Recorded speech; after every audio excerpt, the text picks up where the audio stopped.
All right, gang, we have an amazing guest with us here today from Nectar Consulting. We have Michele Molitor here with us, and I'm so excited for you to hear about today's conversation. 6 triggers that are crushing your confidence. We are going to talk about imposter syndrome, what it is.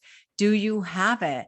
And listen, if you are an entrepreneur, you are an employee, you are a team leader, regardless of what seat that you sit in, this conversation is for you. Michele's going to share her personal story and kind of her journey of what brought her to being so passionate about this conversation, about her consulting practice, about coaching. And her new ebook is fresh off the press. So if you're listening or you are watching, we'll have in the show notes a link for you to be able to download her ebook. So Michele, welcome. Thank you for being our guest today. Hi, Molly. Thank you so much for having me. It's a pleasure to be here with you. Yeah. So tell us a little bit about yourself and kind of your journey and what brought you to the point that you're at right now in your career. Yeah, sure. I have been a professional coach now for 20 years. I'm also a hypnotherapist, a consultant, a trainer, author. And it's been an interesting circuitous route that brought me here. In my former career, I was a creative director in web development. And I moved to San Francisco at the height of the dot-com boom back in 2000, the original one, right? And came on board to this hot.com startup. We were going to IPO the week I started. I had a golden ticket. I thought I was going to be a millionaire. And the market crashed instead that week. I was like, oh, darn, Margie. But anyway, we kept persevering and I kept expanding my team and hired some key director positions, art director positions on my team. And these 2 gentlemen made it abundantly clear in short order that they didn't like working for a woman. And they had a lot to say about that. And they did a lot of not nice things to undermine our team and my success. And all of that very quickly started to chip away at my confidence and ultimately led me to getting fired. And it was devastating. I spent 10 years working in high tech and, had just moved across the country. And it was just really, really painful experience. And so in the process of that, I was guided to get this new thing called a career coach. I was like, what? Okay, where do I find one of those things? So through the magic of Google back in 2000, I discovered my first coach. And in the process of being Coach Molly, it's like all the cells in my body came into alignment. And my higher self was like, this is what you're supposed to be doing. I was like, oh, okay. So it was like I got shoved off the .com bus to go, no, look over here. This is really what's important. So I went on to get trained and certified as a coach and started my own company, Nectar Consulting, back in 2001, because that seemed less daunting than handing my resume to anyone back in corporate. So off I was to the races. And ever since then, I've been quite the learning junkie on human behavior and how the mind works and neuroscience and physics and energy and somatics and what makes us tick. And most importantly, why are some people confident and other people aren't? Like, where does that come from? I grew up in the same house with my brother who's always been confident. And I'm like, how did I miss out on that gene? Right. I don't understand. So I've done a lot of research and study in this area to understand myself, right? To heal my own wounds and bumps and bobbles, and to be the best coach I can be, and to really be of service to all the clients that I've worked with worldwide over the last 20 years. And about 5 years ago now, I discovered this really amazing modality called Rapid Transformational Therapy, which really gets at things at a subconscious level.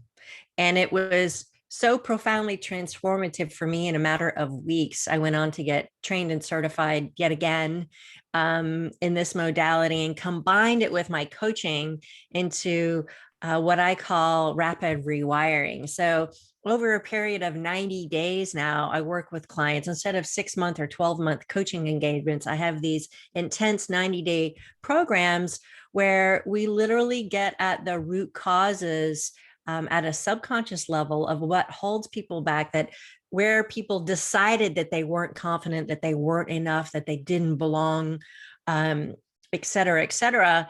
And we literally rewrite their neural pathways for greater confidence, for greater success and well-being, right? So the more confident you are, the more peace of mind you have, and the greater happiness you have, the more productivity you have, and your life starts to blossom in so many amazing ways that you couldn't even imagine. So it's super rewarding work. I love what I do, and I love sharing with people. So I'm happy to be here.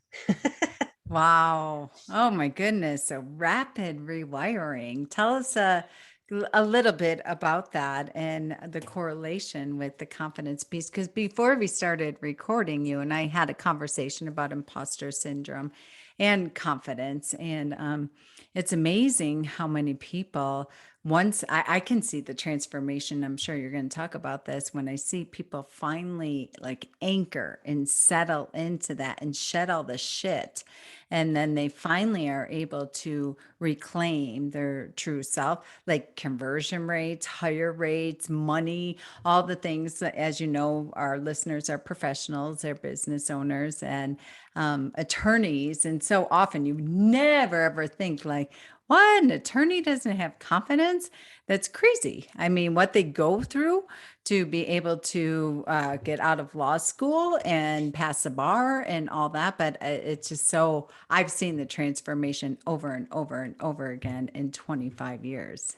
Yes, yes. Well, the thing that's so amazing about that transformation, Molly, is that when you can get at the root causes of where that belief started, right? Oftentimes it happens somewhere in our childhood. Thank you to our parents and our families of origin, right? That create all the junk in our trunk, right? But through this process, I'm able to, and I do all my work over Zoom. So I work worldwide with people. I get them into this alpha brainwave state. It's a half awake, half asleep place, also known as hypnosis, right? And in that very relaxed state, you're awake, you're able to answer my questions, but your body is super relaxed, and your subconscious mind is able to come forward, and your conscious critical judging mind basically takes a backseat. And in that state, we're able to identify, your subconscious mind bubbles up to the surface for us. What's at the root cause? Where did that belief start? It might have been when you were 2, when you were 5, when you were 10, when you were 20. And I'm able to help them literally eliminate the emotional charge, neutralize it, if you will. Throw some baking soda on it.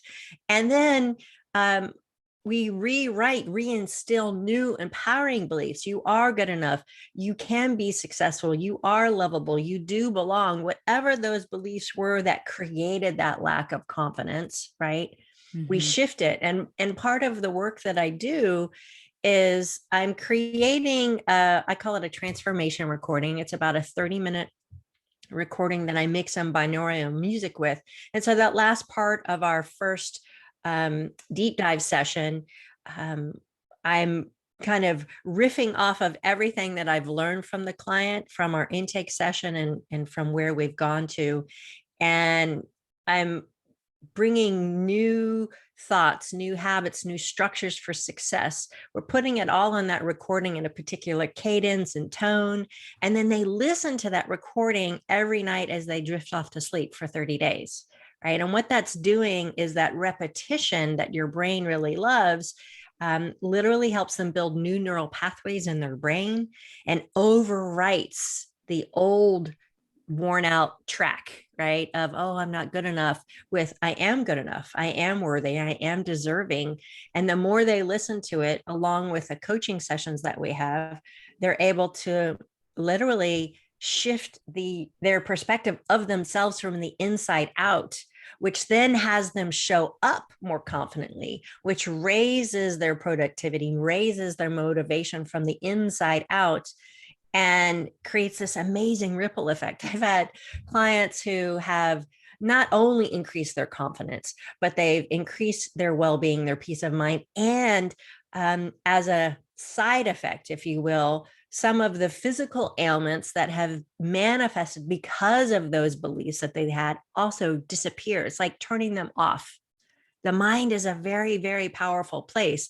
And so oftentimes we make a decision about ourselves at a young age to keep us safe that manifests as some physical limitation. I've had clients with chronic migraines they've been suffering from since childhood, or inflammatory bowel disease, or psoriasis. Just a few examples, right? And they literally have been able to turn off those physical ailments, which then has its own higher impact as well. So it's just amazing how much our brain makes up based on the environment that we grow up in, the messages that we receive at a young age. And then that just becomes your internal programming embedded in your subconscious until you consciously decide to choose to change it. Oh gosh. And so for our listeners that are listening to like, yeah. I don't have a confidence problem. I don't have time for all this woo-woo stuff. I don't have any junk in my trunk. I just need to be able to fire employees. I do staffing and consulting and what have you. I'm amazed people that are able to quote a $20,000 fee or $20 million fee, but they can't have the conversation, the crucial conversations, the courageous conversations with employees. They don't take time for the power of the pause. They don't take time for doing this deep dive that you speak of, but they're just so like white knuckling life and all about results. And I don't get it. I'm following the same process that my colleagues at the bar association are doing, and they're getting the results. What am I doing wrong?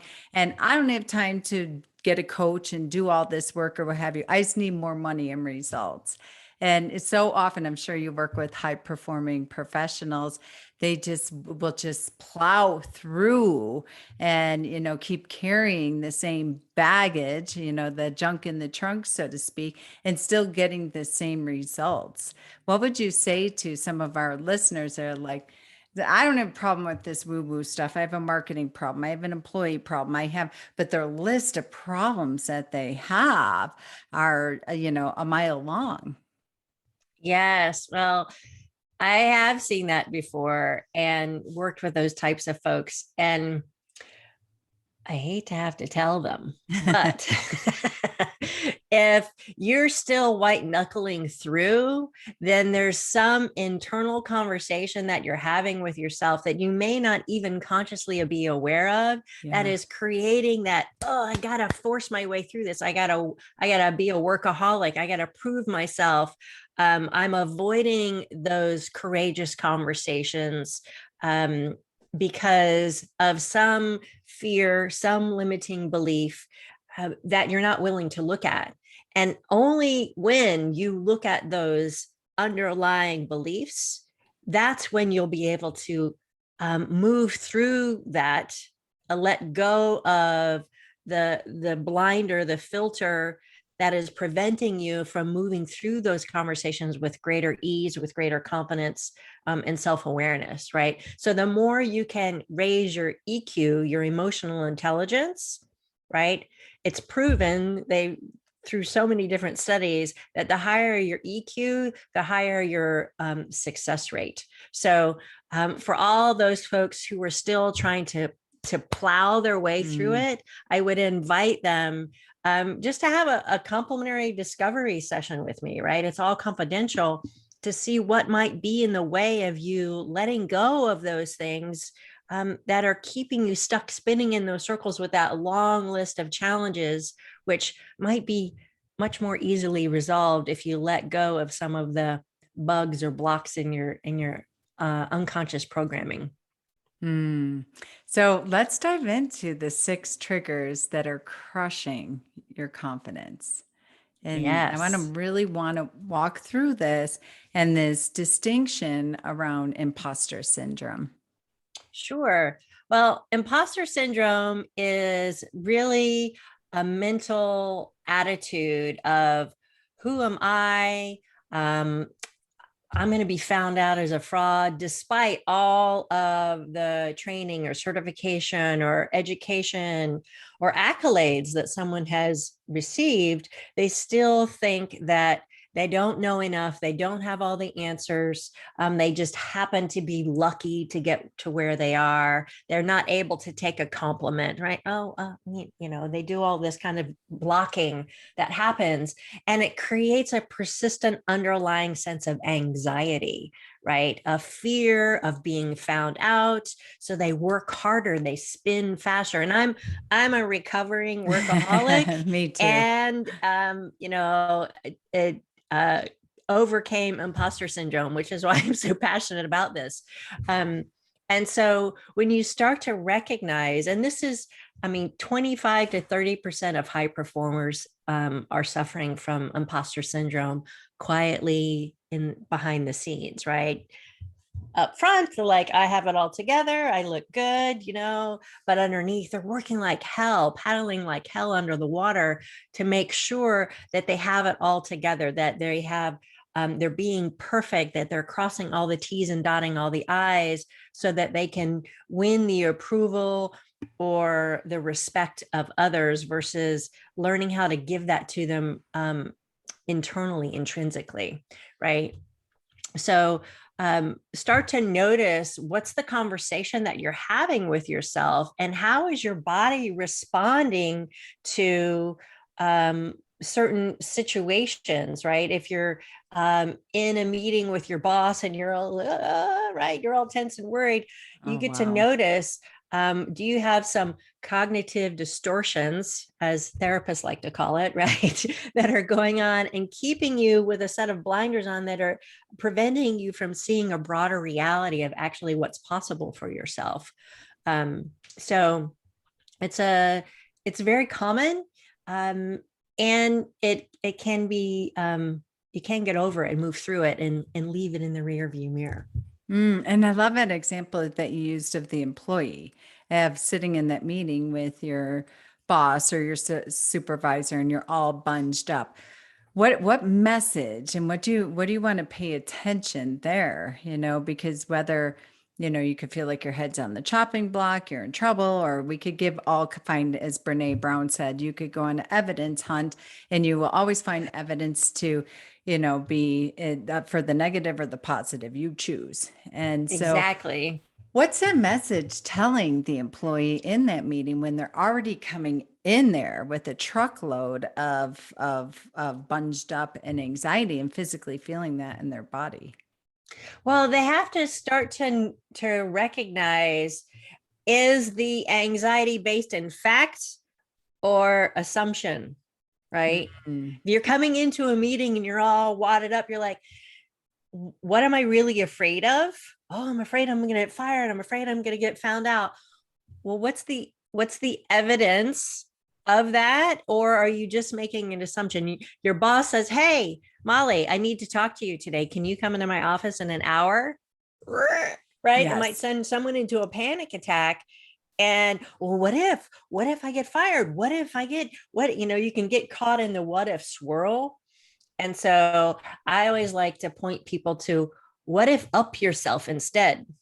What if I'm going to get a promotion? What if they want to congratulate me on the job that I did on this project, right? What if there's a new project that they want me to lead, right? So as you said earlier, you can what if yourself down to the rabbit hole or up into the light, right? So Mm. you get to choose which one feels better, right? And then go into the meeting from a place of calm versus getting all tight and crunchy, right? Because as I'm sure you know, Molly, our emotions vibrate at different frequencies, right? We're all energy, right? You get into the physics of all of this, right? We're all energy. And so when you're thinking negative thoughts, your energy vibrates at a lower level and you get closed off, right? Versus being open and expansive of higher vibrational thoughts and feelings. And so again, it comes back to what feels better, right? Choose the higher level thought so that you can be more open and have a positive response, because there's another part of our brain, your mirror neurons. I call them your little emotional antennae, like little bugs, right? And they pick up on the emotions of others. So if you walk into a meeting with your superior and you're all crunchy and wadded, they're going to feel that, and it's going to impact them consciously or unconsciously, right? So I always tell my clients, remember, the biggest energy wins. So bring a vibrant energy into that meeting that has them go, wow, what's going on over there? Like, have them lean in a good way versus sit back and like, what's that, right? So being mindful of your energy is a very subtle nuance. No, it is not woo, my friends. It is science. Yes. It's science. I'm all about the neuroscience. I'm kind of geeky that way. Sorry. No, I really love fun. it. I always say that you are responsible for the energy that you bring into the room and that you leave into the room. And I love your clarification of the biggest energy wins, but bring the vibrant energy versus the combative energy. Because to your point, when you're walking in and you are just like with your weapons, with your defenses, and you already have this look and feel and energetic force of terror, and your boss is about to have a crucial conversation with you about that, we're having some tough times right now, and I was thinking maybe you could start doing some marketing or what have you, or which could be an opportunity very much like yours has. But they're not going to present an opportunity to you if you are walking in already on the defense. Right. If you're armored up and shielded up, they're going to sense that, and it may change the direction of the conversation that you didn't even know was going to happen, right? So bringing your best to each and every meeting from a place of clarity, and that grounded place of well-being is really, really important, and can have a major impact, because we all know when we've walked into a room, you can feel the energy in the room. It can be light and ebullient, or it could be, something bad's going to happen, right? You can feel it. And whether you're walking into a boardroom or walking into a one-on-one meeting with a client or a colleague, be mindful of that. Notice what is the energy that you are bringing into the room, and how do you want to use that as your silent, what's the word I'm looking for? Influencer. It's a way of silently influencing how the conversation can flow. Because if you're open, your energy is open and welcoming, your body language is open and welcoming, it will invite the other person to do the same. We tend to mirror people who we're in conversation with, right? So yes. You get to notice that and start to notice your own body language, and how are you walking through the world, right? Are you walking through the world hunched over tight and crunchy, or does it feel better to be more open? And I really, really get this for folks who might feel, oh, that's too vulnerable. I feel exposed. That feels scary. I get it. I've been there. And so that's when you get to start to notice, well, what is it that's making me feel vulnerable? What's making me feel scared? And it might be the politics of the organization. It might not feel safe to be open with your boss because of cultural differences, culture of the organization, personality differences, right? So every situation is going to be unique. And the more you can better understand yourself, raising your own emotional intelligence or EQ, the more prepared you're going to be able to go into those kind of conversations, even when there are differences, and respond versus react, right? That Yes. your reaction. Yeah. It's interesting. I'll just drive this point home and then we'll move on to the 6 triggers. But so often when I have new clients, I do staffing and hiring and things of that nature. I always want to be on a Zoom with them when they say, can you help me? They'll send me 4, paragraphs or 12 pages about what didn't work in the past and this employee and all their war stories and what have you. And I'll get on the Zoom room. And I even had a conversation this morning where I turned down a job because of that crunchy energy that's being brought. And when I hear the stories of all the bad employees that are there, in regards to them, like it's your essence that you're bringing to this conversation. I actually had candidates, the prime attorney, his picture was on the homepage of his website. And then he had videos because marketing teams have video converts and blah, blah, blah.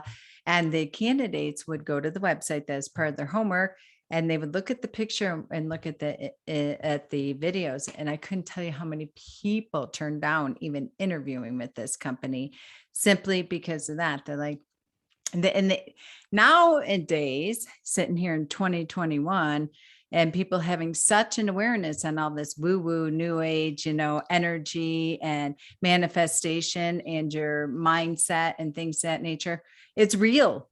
People are picking up on it and they will use that terminology. I just don't like the energy of the culture or the firm. I can't pinpoint it. I don't know why. Or they'll come out of interviews and they'll say the culture was great. Everything was great. I met with Susie at the front desk. She was phenomenal. The client it seems like my dream job, but I don't want to work for that attorney because there's just something there. And honestly, that's it. And it's the same reason why you're not getting hired. I have my clients that record their workshops. I will have them record their consultations so I can help them to support them with really having compassion-driven counsel and things of that nature. And to your point, there's no vulnerability, there's no connection, and they are bringing that imposter syndrome in there, and they don't even realize it, like you say, on that subconscious level. When you're not getting the results you want day after day after day, it's not pointing the finger. You have to start with yourself. Yes, absolutely. And that's such a great example. And so every organization, I always say, the fish rots from the head down, right? You got to look at who's running the organization, what's their energy, what's their attitude that they're bringing to it, because everybody's going to model off of that, right? Consciously or unconsciously. So it's really important for executive teams to very mindfully review what are the values of their organization, internal and external, right? What's the culture that they want to consciously create for their employees and for their customers, because that makes a really, really big difference these days, because more people are educated to it. And especially, having, as we're coming out the other side of this pandemic, right? And everybody, we had an unprecedented shift happen where everybody went home and worked from home. And now people are like, I don't know that I want to go back to that environment. It feels really unhealthy. They finally were able to step outside of the fishbowl and feel something different and go, oh, now I know why I was so stressed out, because of this environment or this culture that I was surrounded by was toxic. And no, I don't want to go back there. No, you can't make me, not gonna. Right? Everybody's little inner 4-year-old is like, no. Yes. Oh, indeed. Yeah. So talk to us about the 6 triggers that are causing, and employees, I want you to listen to this, that are really crushing your confidence. Yeah. Well, the truth is we all have these different triggers, these different factors, right? And it's noticing which ones are really impacting you, right? So the first one is simply your family of origin, right? You can look at the environment that you grew up in, your parents, your guardians, or other family members. How much emphasis have they put on you being a high achiever? What was the attitudes of your parents? Oh, you have to work hard. Life is hard. Money doesn't grow on trees. There's all of these ideas that we take on just because we're hearing them in our environment as children, right? As up until the age of about 7 or 8, our brains are just sponges. It just takes in information, right? There's no discernment whatsoever. It's like, oh, well, mom said you have to work really hard, or dad said, and this is what was modeled for them. And so that becomes the beliefs that we take on unless we're proven otherwise. So noticing, I call it the water that you swim in. You don't know any different because that's just what you know, right? My experience growing up in Florida looks very different than someone's, experience growing up in California or in France or in China, right? They're all different because of the cultural norms as well. The second trigger is social pressures, right? Being a part of a group or a social circle which offers conditional acceptance and approval based on your achievements can start at a very early age. You look at the reports about, quote, tiger moms, right, who are constantly pushing their children. Oh, you got to be in all these clubs and these sports and this and this. But 9 times out of 10, it's because the parents were unfulfilled in the things that they achieved at that age. So I'm going to make sure that my kid has done checked all these boxes, which creates for a very stressed out child. Yes. Right. I just had a session the other day with a client who has suffered from clinical depression, right, most of her life. And what the understanding we got to was her mom was an extrovert. She's an introvert, but her mom was constantly pushing her outside of her comfort zone to be like her. Go talk to these children, have these play dates, do these things, right? And it just constantly made her uncomfortable because she's naturally just an introvert, right? Wow. And so in realizing that as a 37-year-old human being, she's able to go, oh, I'm not that little kid anymore, and I get to choose, right? It wasn't my fault. I get to choose. And so we're able to start dialing down the anxiety, start dialing down the frustration, the critical internal voices of not living up to that mark because it was just her mom stuff. I'm like, well, just give that back to her. You don't need it anymore. Right. Yeah. And I want to tie that one home specifically to employees, because so often when you say not living up to that standard, this goes for you entrepreneurs as well, business owners, for your employees, because so often you don't realize how subconsciously you are setting your employees up for failure with your comments, such as when Susie was here, she was able to do blah, blah, blah. I have a client, a past client now, who had a client service coordinator there and would constantly say, well, when Susie was here, she was able to do 5 times the amount of what you do. And I don't know why you're stressed out or why you're not able to have these results. And so often that social pressure occurs inside your office, inside your tiny, your one little container of your office. It is occurring all day, every day. Yes, absolutely. Absolutely. It's those little offhanded comments that you as the owner, the entrepreneur, the executive say that you think, oh, well, that's not a big deal. No, it actually is a big deal, because for someone who is further down on the ladder, right, of success, we're Mhm. like, oh, I'm not doing it right. I'm not good enough. I'm not worthy. I'm not Yes. deserving. And then that goes in at a deeper subconscious level. And then we start protecting ourselves, and worry and anxiety that kicks in, which then impacts motivation. It impacts productivity. They start spinning their wheels because they're trying to get it right, and then become fearful, right? Which then amplifies imposter syndrome, right? Mm. Yeah. And it happens too when you just said that productivity and all that. So often attorneys will say, well, when I was in a firm or when I was just an associate, I could do blah, blah, blah. I worked 80 hours a week, blah, blah, blah. I'm like, that was 30 years ago and the situations were different. And how did that work out for you? Because you're super grouchy and stressed out right now, and you haven't changed your belief system of how this thing should go. Yes. Yes, absolutely. I love that you pointed that out, because um someone's experience from 20 years ago is virtually irrelevant today, because things work so much faster these days because of all the technology that we have available to us.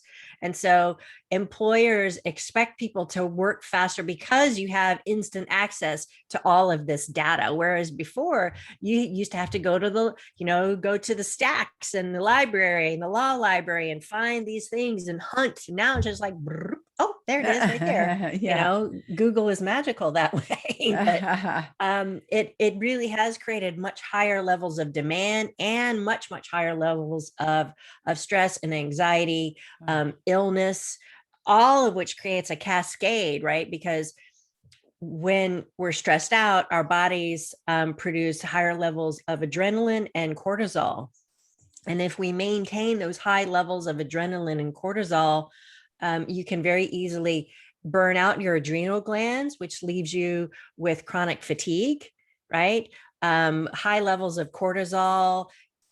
Your body's like, oh, we have to run from the saber-toothed tiger or the bear that's chasing us, right? We don't know it's your mean boss, right? That's creating all this.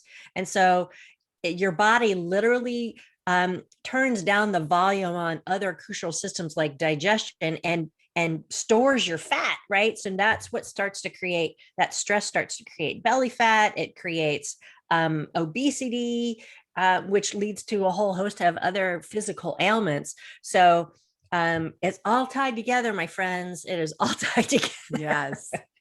You see that? Oh, I'm just going to separate. No, sorry. No. We can't separate it Wherever out. wherever you go, there you are, right? Yes. Yes. I love that book. Yes, me too. Number 3. Another, yes. Another trigger is a sense of belonging, right? One of the major fears of imposter syndrome is being found out and then cast out or discarded, right? So any situation in your lifetime that has made you feel different or excluded from a group, whether that's language, ethnicity, gender, socioeconomic status, religion, physical or learning disabilities, all of that can fuel your fears, your doubts, and can trigger imposter syndrome. And this sense of not belonging, whew, that once that gets captured in your subconscious mind, that will stay there for years. It will drive your behaviors until you start to recognize those beliefs and behaviors and you consciously start to change them. So this was a really, really big one for me, because at a very young age in my own family, I felt like I didn't belong, right? I And so hear I that was so often. constantly trying to prove myself to them, to everybody, right? Am I good enough? Am I good enough? Am I good enough? Right. And so let me work harder, right? Which created that workaholic habit, right? I figured if I was just busy enough, if I was spinning enough plates, I used to refer to myself as a whirling dervish, right? Well, Yeah. just Yeah. spin all the plates, right? Then I'll qualify of being good enough, right? And I'll get that A plus, that check mark, right? But it's a never ending raising of the bar that we do on ourselves, right? That just keeps pushing you and pushing you and pushing you until finally you're just burnt out, right?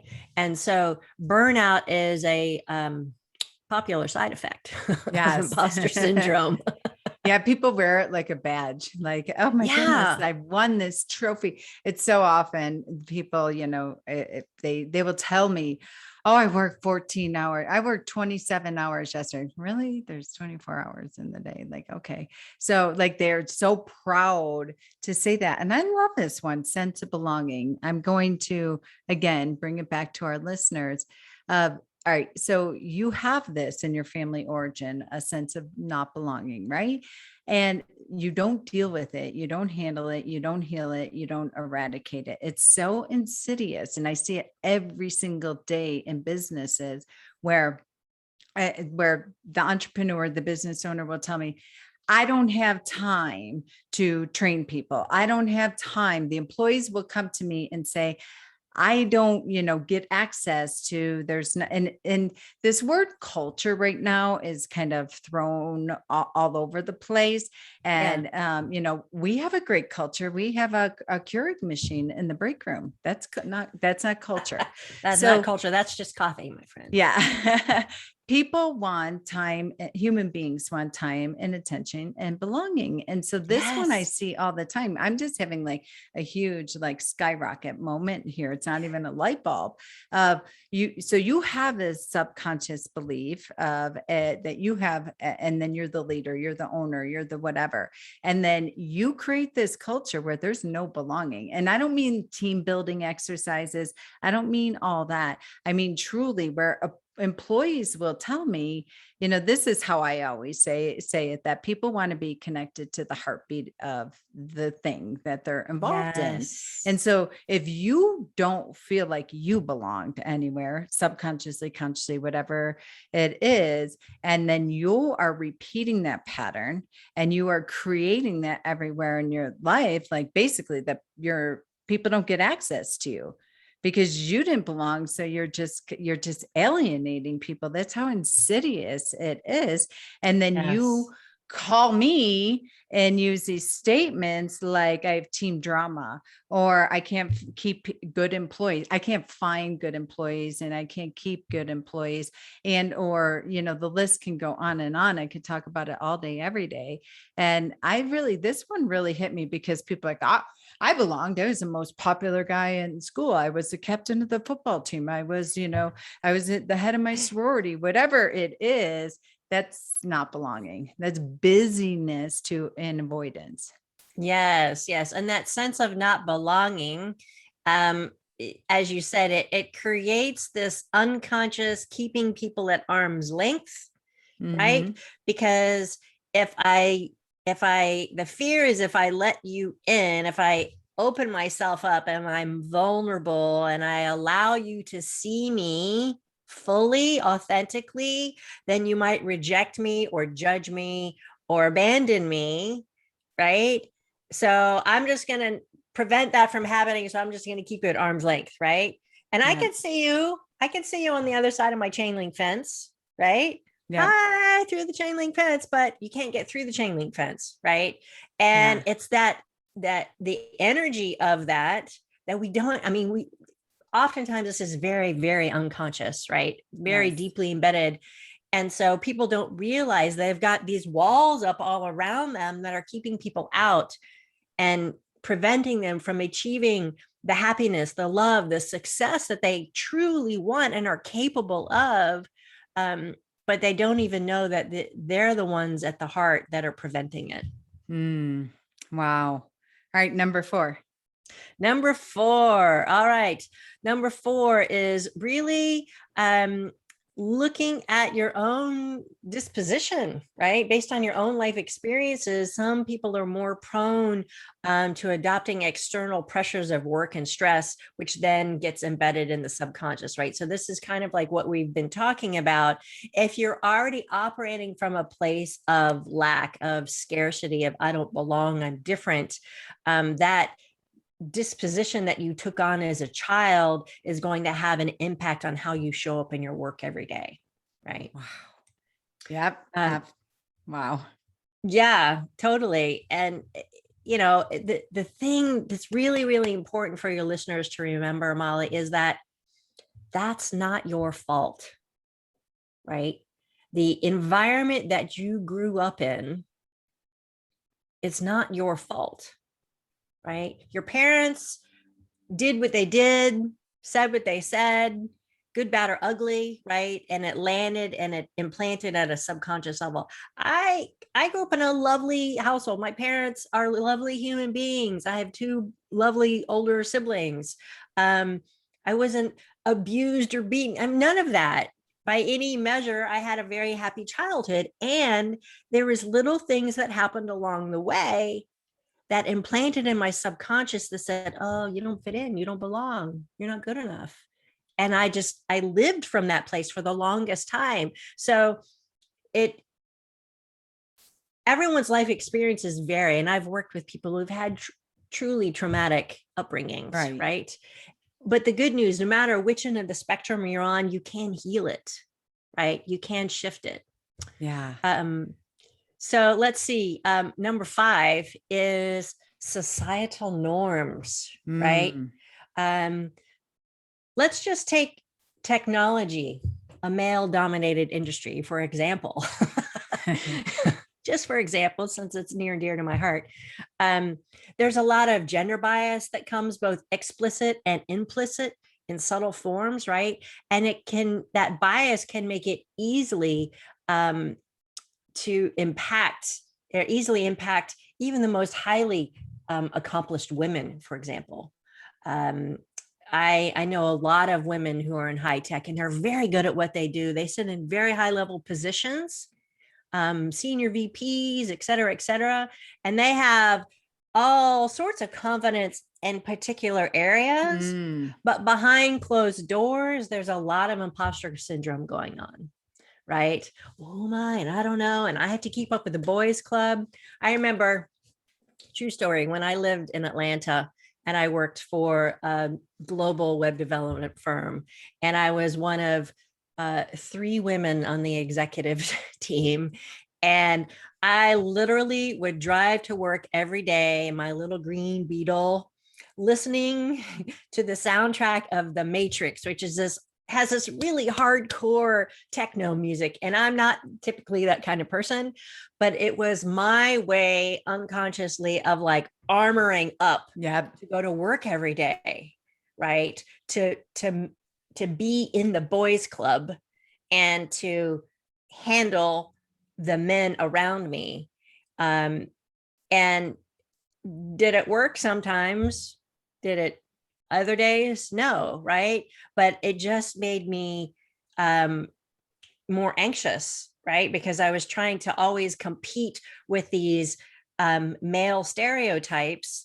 And, if I'm nothing, I'm tenacious, right? And I'm like, I'm going to figure this out, right? Power my way through, which created a whole host of other things of workaholism and so on. So, it's really fascinating. So you get to notice, and it applies to both men and women, right? It's not just women, but noticing what are those factors that cause you to not believe in your accomplishments and your abilities, and then have you start discounting or downplaying them about how you got to where you are today, right? It's really, really fascinating about how those things can really impact our psyche and what we believe about ourselves and what prevents us from speaking up, raising your hand, asking for the raise or the promotion or the credit that you deserve for doing the hard work that you've been doing, right? Employees listen to that one, because so often they won't. I just did a podcast last week on the meeting after the meeting, and it's a real problem, and that not speaking up and what have you. And that's when my phone starts to ring off the hook, or the emails that are titled, just so you know. And then I get, all of what they should have been said in the room. So that's for you, definitely employees to really, really pay attention to that one. Yeah, for sure. And then the last one, which, this is a biggie. It's those career challenges or changes, right? You can be up to really big things, but when you start to move beyond the edge of your comfort zone, right? Your amygdala, which is the fight, flight, or freeze mechanism in your brain, I like to call her Amy. Amy's your amygdala. And Amy just loves you and she just wants to keep you safe, right? That's her sole purpose in life. And if Amy thinks you've moved too far outside the edge of your comfort zone, she'll be like, whoa, hold on there, Sparky. No, we're not going there, right? And so it causes us to shrink back, right? Even though inside of our comfort zone is getting uncomfortable, right? Because as humans, we are expanding just like the universe, right? We are constantly learning and growing and expanding our energy, expanding our minds. And when our fears get kicked in, right? When our amygdala is like, nope, we're not moving any further, right? Then as we continue to expand, our comfort zone actually gets smaller and smaller until we're like, it's really comfortable in here, but it's really not. And so all of that, those new opportunities and challenges that you're presented with, you have to step into them, even if it's into the unknown, because that's where growth happens. That's where learning happens. And I promise you, when you move through and expand your comfort zone, it won't shrink back to what it was before. So you get to learn new ideas, have new opportunities, meet new people, and try on new things so that you can continue to grow and become more and more of who you authentically are with all the amazing talents and skills that you have to offer. Which you all do. Wow. So tell us a little bit about our gift that you'd like to give to our listeners today. Thank you for that. That was incredible. Oh, my pleasure. Well, as you mentioned at the top of the show, my new ebook is just hot off the presses, like a month. I just brought it out about a month ago. It's called "Do You Have Imposter Syndrome? 6 Triggers That Are Crushing Your Confidence." It talks about these 6 triggers, but it also talks about different remedies for how to enhance your confidence, even understanding the different phases of imposter syndrome, right? So you can start to recognize where in your life it's really impacting you and how you can start to shift that for yourself, right? And yeah, we'll hand that out and you guys can download that for free and read to your heart's content. Well, if you're listening on audio while you're commuting, exercising, cooking, what have you, go to our website, hiringandempowering.com, and click on the podcast link, and it'll be in the show notes there.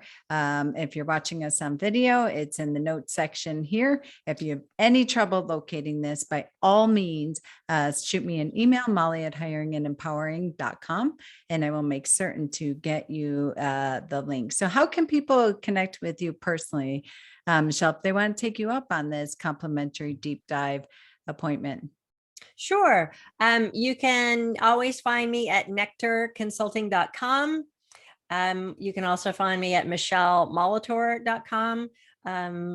We work both individually and with organizations, right? I have a whole team of consultants as well, to help folks in expand their minds and improve their well-being. And of course, you can find me on LinkedIn and Facebook and Instagram under Michele Molitor or even Rapid Rewiring. So come on over. The water's fine. I have a really fun group on Facebook called Rewire for Success. You can come join the conversation there and pick up all sorts of tools and inspirations as well.